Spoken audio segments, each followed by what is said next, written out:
Hi, this is Matt with AppliancePartsPros.com. Today we'll be showing you how to repair your appliance.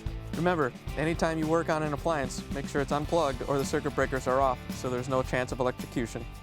In this video, we're going to show you how to change out the KitchenAid mixer wire whip. It's going to be a very easy repair, and it should only take a few minutes to show you how to do it. If you already have one of these, great.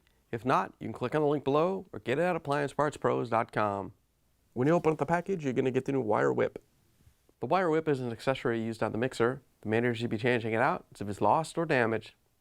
In order to change out the wire whip, you want to make sure that the bowl is in the down position.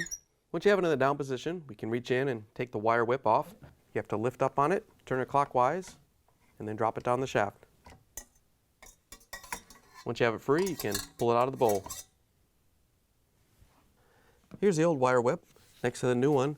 If you already have one of these, great. If not, you can get it at AppliancePartsPros.com. In order to put the new wire whip on, we're just going to line it up on the shaft. And you want to line it up so the pin goes into the whip and turn it so it locks on. Once you have the new wire whip installed, you can plug the mixer back in and take it for a spin. Thanks for joining us for another successful repair brought to you by AppliancePartsPros.com. Check out our other repair videos on our site, Facebook, and YouTube.